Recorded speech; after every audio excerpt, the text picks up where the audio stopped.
All right, everybody, we're live at the Attention Era Media Studios overlooking beautiful downtown Milwaukee. You're watching hour number 17 of 24 hours I'm ready to fight. It's of our live hangouts. Yes. So, we're covering a wide range of community manager topics today with people all over the world. Excited to have you guys here today. We're celebrating 6 years of CMAD and 3 years for us doing these hangouts all day. Love to give a special shout out real quick to our award sponsors, which is BTC Revolutions, Flockler, Higher Logic, My Community Manager, Online Community Results, socialmedia.org, and Sprout Social. So we're the gang from my Community Manager. My name is Brew, co-producer here and also director of Awesome at Be the Change Revolutions. Hey everyone, I'm Sherry Rohde. I lead community and user experience at Rebellion Media, as well as co-produce CMGR Hangout here with Brew. Hey guys, I am Dom Garrett. I am a freelance social media specialist for hire all over everywhere, and that's changed every single hour. And I like hanging out with these guys and helping out with my community manager. Awesome, and before we jump into the panel, Dom, here we have an award to give away. We do. We are down to our last 3 awards, and this award is close to my heart because I was actually nominated for it. It's the LOL award. I think I had enough of them in there. For the funniest community manager. This one was actually incredibly close. I had to go back to my awards committee and ask them to break a tie in this one. So it went right down to the wire. So if everybody wants to give a drum roll, the winner is Brooke Haney. So congratulations, Brooke. All right. You are officially the funniest. So no pressure, but every tweet has to be funnier than the last one. Yeah. And how do we congratulate her? What's her Twitter address? Her Twitter address is @thebrookehaney. Brooke is spelled with an E, so BROOKEHANEY. So everybody tweet her and say, "Damn, you're funny." Exactly. So ask for a knock joke, and Brooke, you have to tell a brand new one to every single person that tweets you. So all right, cool. So our panel today is called "Humanize: The Brand to Build a Real Community," and Candace will hand things over to you. Take it away. Awesome. Thanks so much. Thrilled to be here. Great energy considering how long we've been at it. Yeah, thrilled. I'm Candace, obviously. I'm with the Hootsuite team here in our community department. I will be your faithful moderator for the rest of the hour here as we work through how employee engagement, social customer service, and social sharing can really help build real community for your brand. Thrilled to have a very esteemed group of people with us today. I will start off, let them introduce themselves so we can get the gist for what everybody's up to. Jeanette, if you want to go ahead and introduce yourself. Sure there. Hi, everyone. Thanks for having us. I'm Jeanette Gibson, VP of Community at Hootsuite, and our team are community managers that operate around the world to help support our customers and, of course, humanize our brand. So delighted to be here. Thanks. Awesome, awesome. And Peter? I am here. I'm actually trying to get more light. I'm working from home because apparently we're all going to die tomorrow as the blizzard hits. So my apologies for being here, and I don't have a really sweet-ass owl behind me. So I know. Isn't it the bomb? Check it out. Like in between the eyes.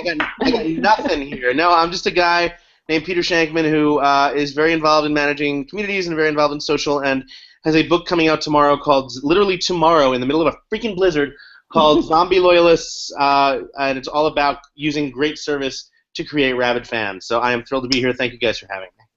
Awesome, great. Well, we know you're more than just a guy, and we're happy to have you from wherever you are. So. And of course, last but not least, Brian. How are you doing? I'm actually at my house, sitting outside. What's going on? I had a big plumbing leak this morning. I think that it's the opposite of the East Coast hitting the outside of the house. I got the inside of my house hit. Oof.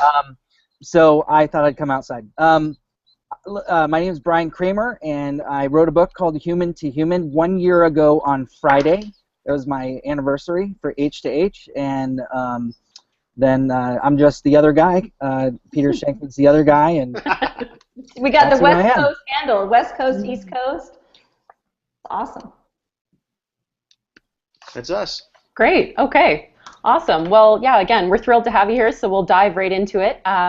We also just want to mention that if you do have questions, feel free. We have a team on it that we can take questions from the Twitterverse, so #CMAD, and we'll work on getting your questions integrated into the panel today as well. So look forward to hearing from you there too.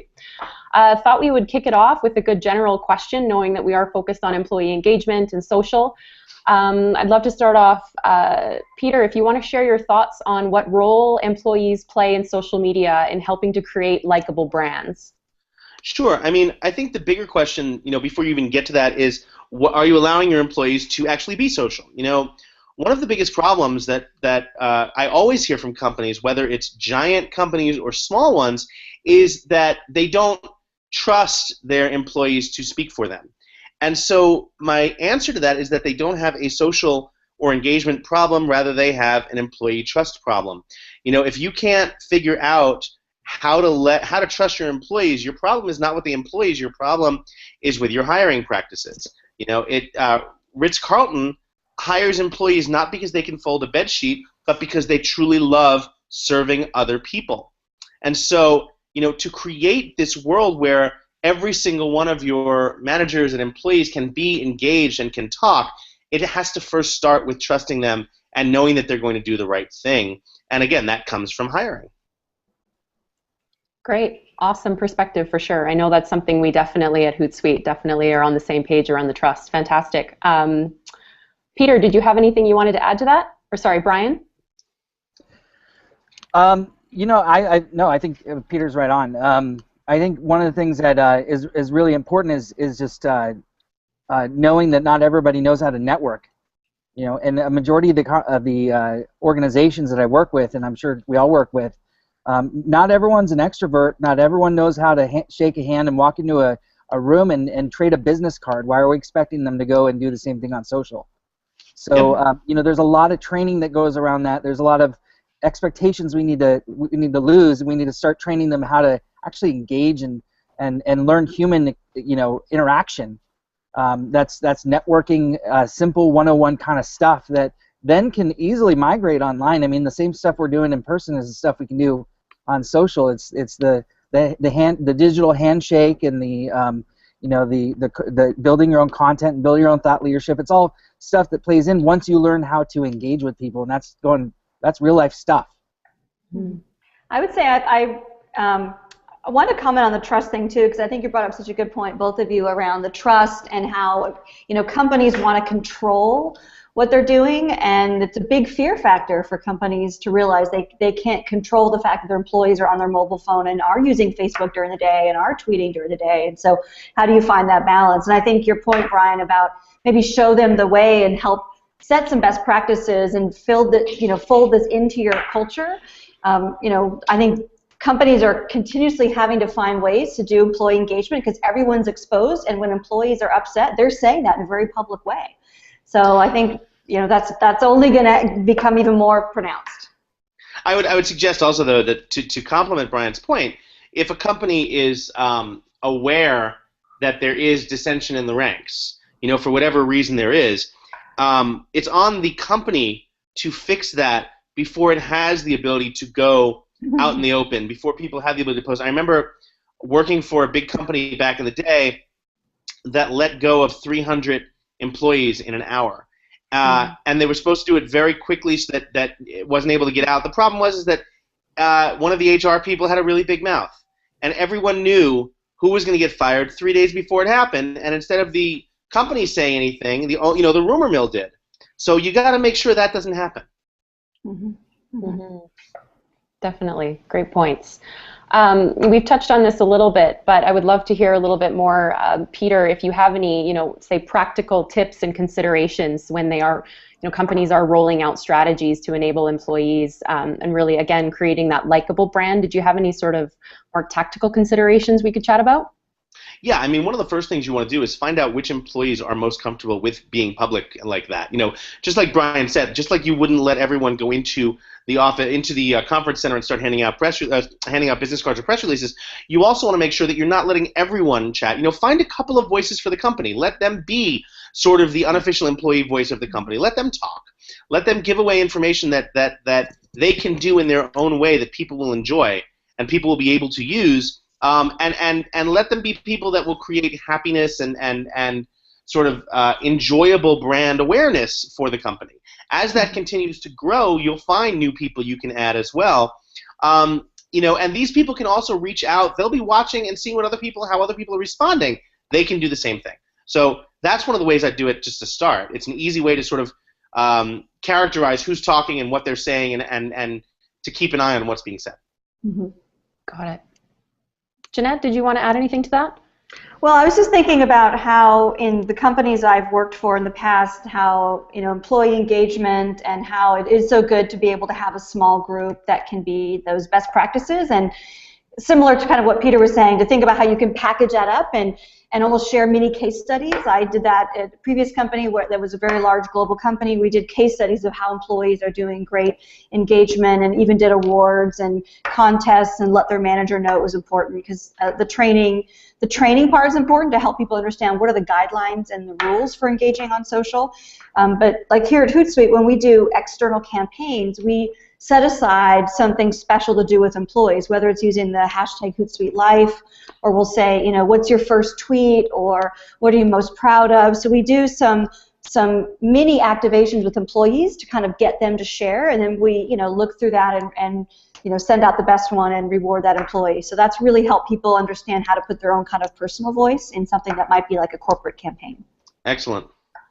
Great. Brian, did you have any sort of final thoughts on that one? No, not really. I'm kidding. You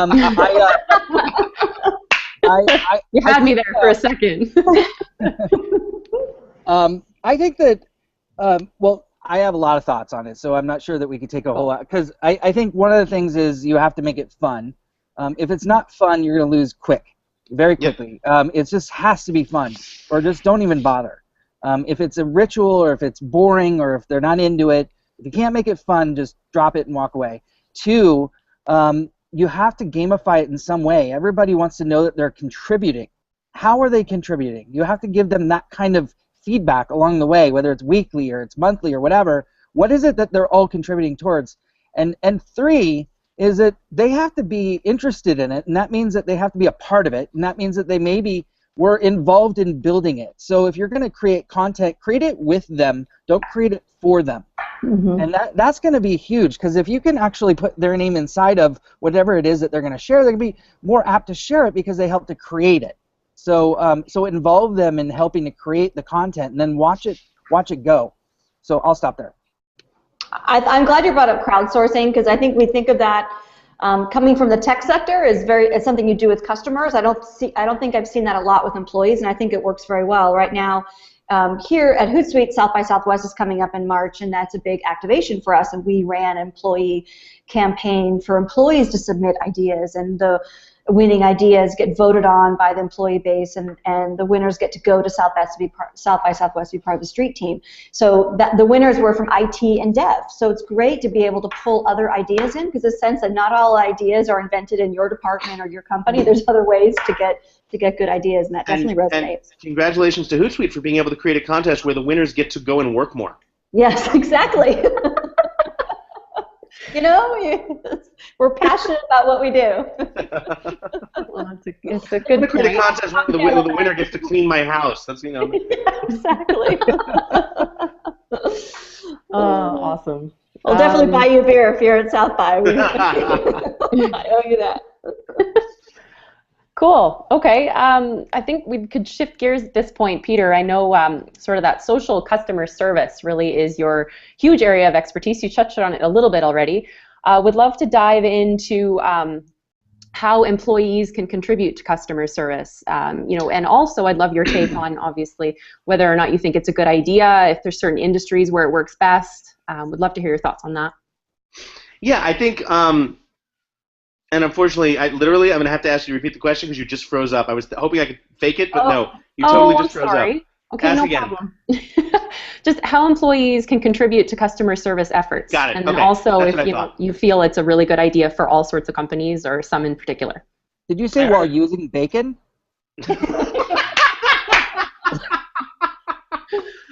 Sadly, I didn't talk about bacon, though I would love to. There's always time to talk about bacon. No, love it.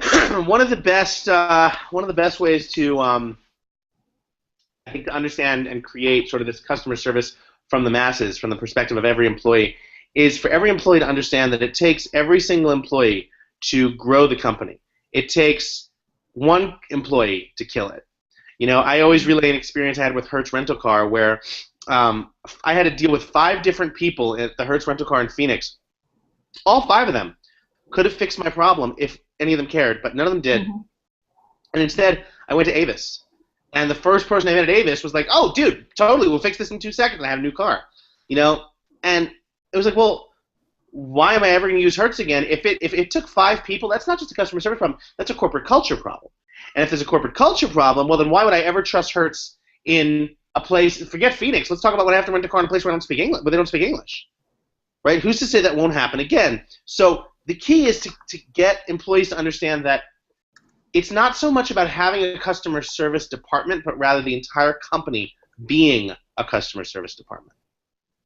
And I'll just say a lot of that starts with empowering the employees. The employees have to be allowed to make decisions on their own, to occasionally make mistakes. They have to. If you don't give that to them, you're going to lose it. You know, I recall an experience with a cell phone company where they could have, again, the guy didn't have the power to fix my problem, and he escalated and escalated and escalated and escalated, and no luck. And so I wound up. And when you think about how much money they could have gotten from me, you know, and they didn't bother because they couldn't fix that one problem, well, there you go. And this is a big challenge for brands now, right? Everything is a 24/7 culture, and the expectation is that every employee should be able to represent the brand. So it does lead back to training. I think that's part of what I've seen is companies need to make sure that that culture is infused, and that they want people to help. They have to figure out how they can route it and get it to the right people. Because I've had those same experiences too, where I've you know, tweeted something and you get a response back in the day with Comcast, right? Comcast Bonnie responded right away, and even though I always have problems with cable companies, I'm loyal to them because they, you know, they helped me out, you know. So you definitely, you know, that's the goal, right? Is to surprise and delight customers. So Yep. Seems hard to do though, you know. It's never. No one ever said it'd be easy. Yep. Great. So I just have a bit of a follow-up question on that note. How do you feel, Peter, that customer service is changing the way sort of brands are perceived nowadays online? Well, it's funny because that's exactly what my book is about. So the whole concept of a zombie loyalist is the fact that over the next 50 years, we're not going to create this sort of economy that's not trusted anymore. The entire customer service economy is going to be a trusted source. If I have a bad experience or a good experience, it's going to be noticed, and it's going to be noticed automatically. I'm not going to have to leave a review. Screw Yelp, screw TripAdvisor. I'm not going to have to leave a review there. All I'm going to have to do is simply the sentiment of my words, whether I enjoyed my experience or didn't. You know, oh my God, awesome martini. Holy crap, 45-minute delay. This sucks. That will be enough for the network to know who I am, what I'm doing, and where I am. You know, the network already knows what restaurant I'm in based on my phone. If I go back there 6 times and each time I tweet something positive, or I post something or whatever and the sentiment's there, that's how other people are going to be recommended to my ideas and to my suggestions in my network automatically. So think about it. Brian comes to New York and he wants a steakhouse, and you know, the network, Google, Facebook, whatever, knows that I go to Mortons a lot. Says, hey, you know what, you hung out on a chat with Peter a couple of weeks ago. Well, now you're in New York, you just search for steakhouses. You know, he goes to Mortons all the time. You might want to check it out. And who's Brian going to trust, me or a review from Yelp that he doesn't know? If there's steak, I'll trust it. I was gonna say, right. That being said, Brian will probably trust it if it's steak, but you know, but no, that's where it comes from. That basic premise. Great, awesome. Can you repeat the question? Of course, yeah. Just how customer service and social is just changing brand perception. So again, that sort of third-party validation that Peter was just talking about. So, if I may, I just take a quick step back because I know that, you know, this is all about humanizing the experience, and a lot of times I think you need to really humanize the customer experience, and that means not using just the brand handle to say we'll DM you in 2 seconds and get in, follow us, and then we'll, you know, do this dance back and forth, and then eventually you get to a phone call, and then eventually you get you know, on the hold music, and there's a whole process to that whole thing, and it's really irritating. And so I just need to say that to get that off my chest, and that's really that. So then the other thing is that I think that we need to mitigate it before it ever happens. And a lot of times we're playing reactive, or brands are playing reactive, and they're trying to be customer service after the fact. But what if we actually created thank you departments that actually reached out before they happened, and everyone was starting to thank everyone and say, hey, really appreciate you buying that. Did you have any questions? Now all of a sudden you come at it with a proactive experience in a, yeah, but I have a question. It puts you in a totally different place when you go to engage with people. And so if we can create thank you departments at every brand, inside of every brand, I think it's going to change the entire customer experience. I love that. Goes beyond I'll take it a step further. I'll take it a step further with Brian. Brian's 100% right, and that's what Brian. You and I should hang out more, seriously. But you know, take it a step further. Give great look. We expect to be treated like crap in the customer economy of today. Okay, we expect to get on the plane and our seat's going to be changed. We're going to be in the back of the plane. We're going to be 45 minutes late, and we'll just have gotten the anal probe from the TSA, right? What if we have the right seat, right, and it's where we want, and they give us a smile and they comp us a free drink? You know, whenever I ask someone, tell me about your last awesome flight, they go, oh, well, we took off on time, we arrived on time. I'm like, so your flight was awesome because they gave you exactly what they promised and nothing more. Okay, the bar is so low in all sorts of customer service. How about if we just treat the customers one level above crap?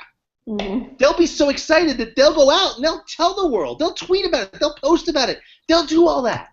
You know, who are you going to believe? The company that says we're awesome, buy from us, or your best friend who says, dude, this company's awesome, I'm totally buying from them again?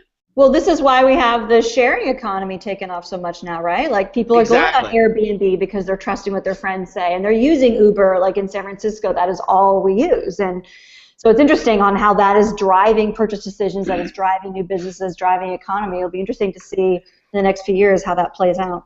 Yep. Perfect segue. That was a smiley face on my pumpkin, by the way. Why do you have a pumpkin? I don't know.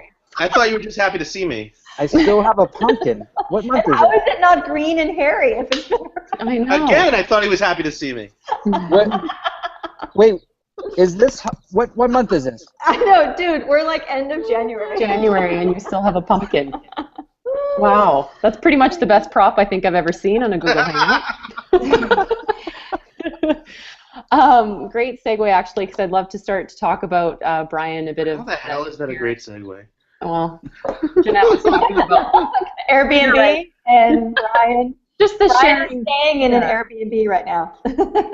Oh, perfect. Yeah, just to riff a little bit more on the sharing aspect to a lot of this, and making employees engaged and leveraging their networks and that sort of thing. So how can businesses use their employees, Brian, just throwing this question your way, to kickstart social sharing, say, of an important promotion or a piece of content? Like, what best practices do you have around that? You should just read my next book coming out in May called Shareology, because it has it all spelled out. I think how do you help employees to share? That's the question, right? Yes. Okay. So I think one of the things that you got to do is you do need to use some technology. I think a lot of people out there are not going to go straight to Twitter and type something in and release it to the world. I think it's a little too scary for over half the people that in a company that are saying, okay, well, how can I help? Well, what's a hashtag? Like, nobody understands hashtags still, and there's a lot of different nuances to where you share, what you share, how do you share an image, what is the image shared on Twitter versus on Facebook, like all of those nuances. So make it easy for them and package it together using software and hand deliver it, in that piece of software, so that they can easily say, yeah, I like that, I don't like that, I like that, and they can share it out and they can see the fruits of their labor right there in their software, and then they can engage. The engaging part is going to come more naturally to them than the sharing, but you got to support them. I think with technology to help them share. And that's what you're making me think about, Brian, is like I think about companies that do this well, and one thing that was coming to mind with the whole Instagram and how important photos are is like the company Herschel Bags. I don't know if you guys know the backpack company Herschel. They're based actually in Vancouver, Canada.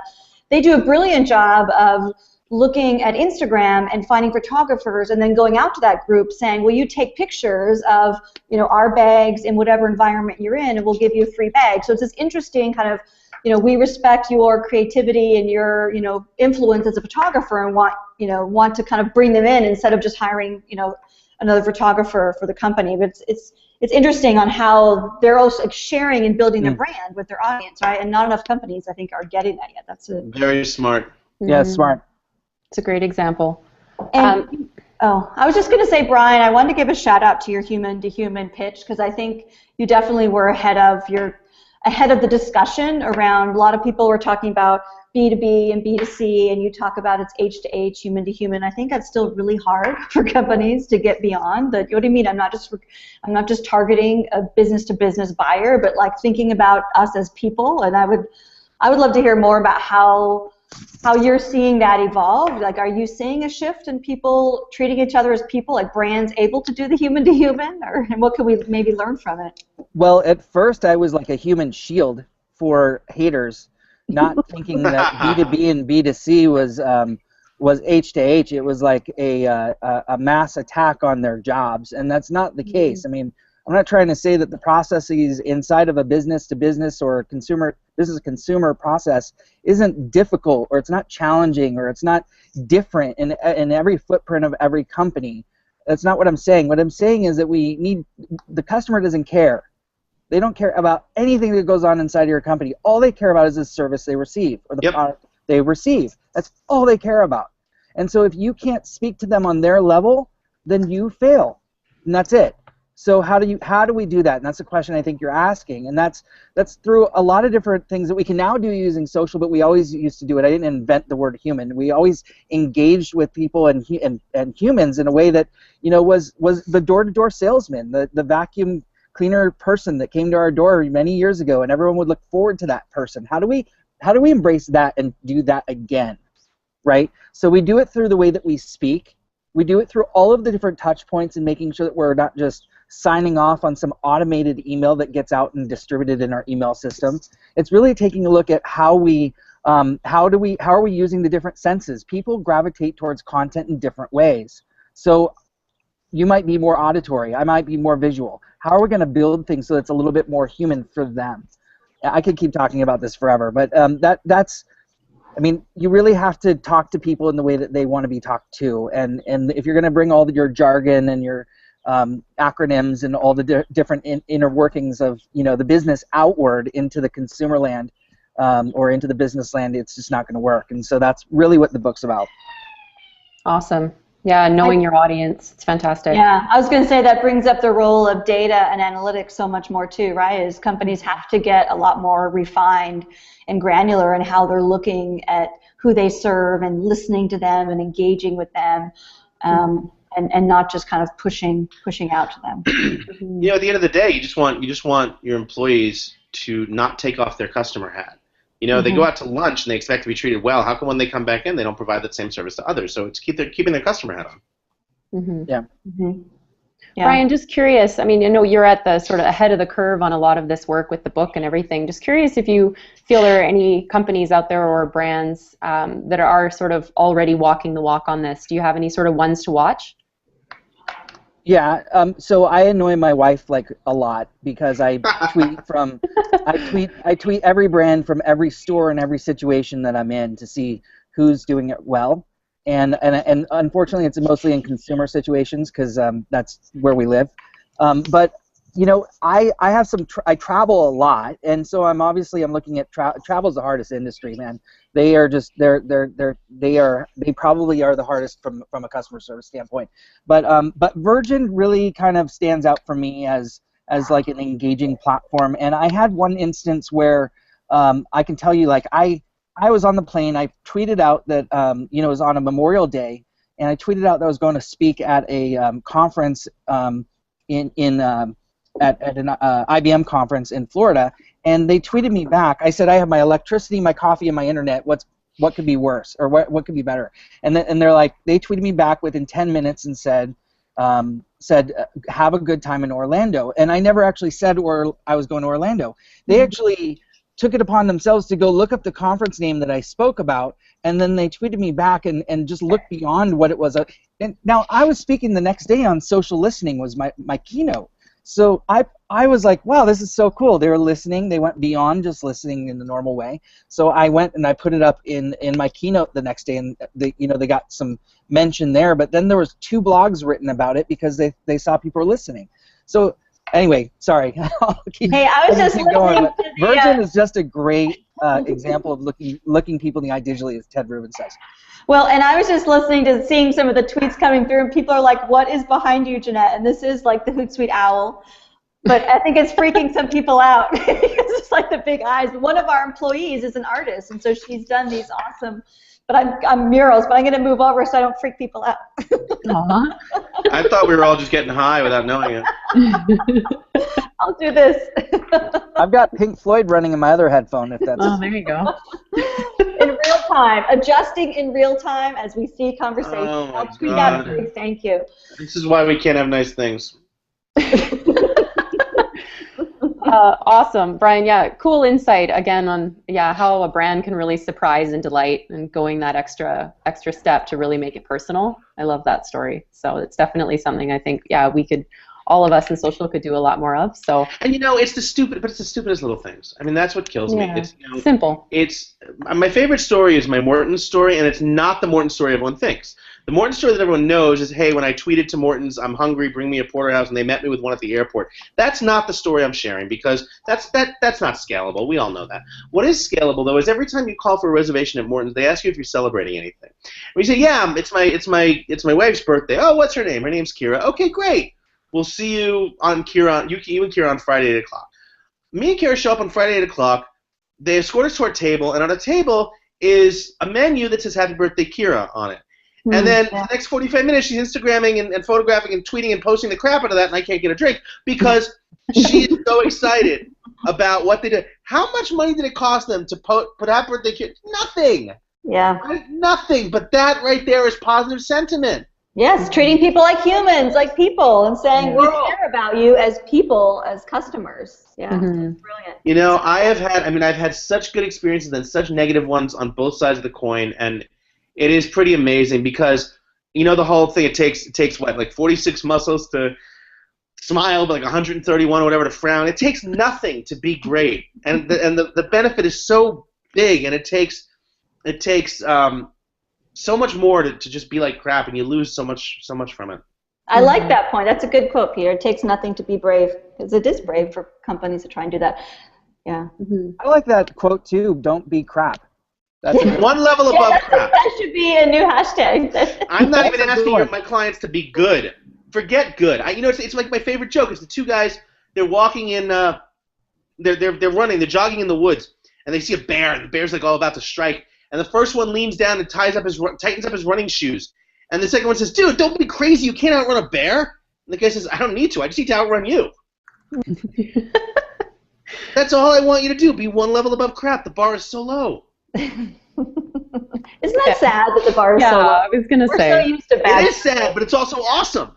It's also opportunity. Awesome. Totally. Huge area of opportunity. I got almost every second date I ever got in my life, I got because I stood up when the woman went to the bathroom on the first date. If no one does it anymore, of course I'm going to rock. It doesn't matter that I'm fat and ugly. Oh, jeez. And there we go. All right. There we go. Mr. Pumpkin comes back. Hashtag don't be crap. Hashtag Mr. Pumpkin. It is just... Lots of great takeaways. All you have to do is just be one level above what everyone expects. That's it. No, it's true. And I think when we talk about, creating that human element to, the engagement side of things, there is something really nice about knowing that there is a person on the other end that's making these things, come to life. Your example of in real life, arriving to your table, that's such a nice closing of the loop on the experience. So I love that. My next question then, sort of around the motivation there, do you feel that businesses should incentivize their employees to share content and engage? What are your thoughts on that? Which one of us? Peter, do you want to? Yeah, I think, it's funny. My screen, so. We did a study with a big airport where we actually asked, do employees want to be compensated for doing awesome things? And they said that, look, they're never going to turn down money, but they'd be just as happy with a management team that actually noticed what they were doing. And they'd be just as happy with being able to do it and not being afraid that they were going to get in trouble for doing something different. And that's key. They just need the air cover, and it is so true to, if you're doing that with employees, make sure you tell their manager and their boss that this is awesome that they're doing this, that they're supporting the customer, because what company doesn't want their employees to support their customer? Exactly. It does reinforce the fact that social is all the voice of the customer, and our job as community managers is making customers happy, helping support customers, helping infuse that through the company. Brian, did you have any thoughts on that, just around sort of the incentivization of employees to help them share content and engage? Yeah, well, I think that everyone's going to try or has tried incentivizing with all kinds of things. Like, you can do money, you can do bonuses, you can do vacations, you can do, all that kind of stuff. But I think at the end of the day, they just want to feel like I said this before, I'll say it again. I think that they want to see some results come out of it together. And right now, Peter's taking a phone call. That incentivizes me to talk about what he's not doing on the. No, I'm kidding. Right? He was saying he can't talk because he's doing something more important. Hold on, my plumber has a question for me. It was my mom, and she has my kid. Thank you very much. We're all multitasking. This is the beauty. Hold on, I'm on a Google chat. Thanks. Oh, I hate you so much. I hate you. So remember I said earlier, why don't we hang out more? This is why. Definitely real life happening. Candace is going to start doing a little dance now or something. Totally. Cool. So, yeah, I like bacon. I think that's a great takeaway. Honestly, I feel like everyone tries to incentivize with all kinds of gimmicks, and we come up with too much. And at the end of the day, I don't think that that's all needed. I think that we can come up with just some easy, very simple things that everyone can get around together and know that they all did that. Like, if everyone knows that they accomplished that many impressions, or everyone knows that they did this thing together, they created so many clicks from all of their tweets or whatever, and you publicly display all that so everyone can be proud of it in front of each other, that's sometimes enough. I don't know if I walk in a lot of companies where they're just trying to overcomplicate it, and I don't think it needs to be that complicated. Agreed. Yeah, I'd agree. Jeanette, did you have anything you wanted to add on that? Nope, not a thing. No. I think I agree with your point about not overcomplicating it and making it fun. And for me, I think one of the things that I've seen is, we have this hashtag like Hootsuite Life at Hootsuite, and we want employees to engage on that. And that's something that has turned out to be a #1 tool for recruiting. So I think it brings up for me the role that I think is underestimated in companies around social HR, and how it is a reflection of your culture, but that's why people want to work with like-minded employees. So if they see your employees sharing how great it is to be an engineer at your company, or how great it is to be in finance, then that's going to attract. And so I think that's a message we need to get out there more, is this is a great recruiting tool, because that's completely being shifted by social. Well, no question on it. I mean, look, it's no different than 30 years ago when people would hang around after their interviews and just trying to gain information from like the secretaries or whatever, asking if it was a good place to work. There's so much research that you could do that way, just online. Again, you want to be able to say, I work at a great place. Plus, there are so many companies where people just tweet about how crappy it is to work there. Yeah. And if I'm a CEO, that's the first thing I'm going to be reading, to find out not who to fire, but to find out how to improve. Hell, if I found out who was tweeting about how crappy it was, I'd love to be able to bring them into my office and say, tell me what I can do to fix it. Yeah. There's no greater lover in the world than a former hater.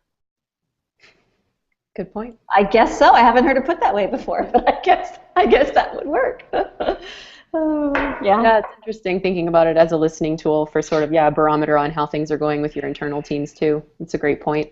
I'm curious. One thing I wanted to bring up too is the global. This has come up a lot with my team, is just the global connectedness, that we're all dispersed teams, and how we're sharing, and even what we're doing here with Google Plus, and doing hangouts with our teams that are around the world in Europe or Asia. I think it's interesting to see how we're using employee engagement to help kind of make people feel a part of one company, because we're more and more working from home, different locations. Curious if Brian or Peter, you guys have anything else to add that you came across with companies you talked to? Go ahead, Brian. Thanks. I think Yeah, one of the things that's, we're talking about like globally, if you work with employees all around the world, it's really good, especially using your software, right? You want to centralize everything that's happening, so you know what's going out, when things are going out, and how you're going to manage all of that. I think though that, like, when you're talking about something in different languages, though, that's where I see most of the challenges.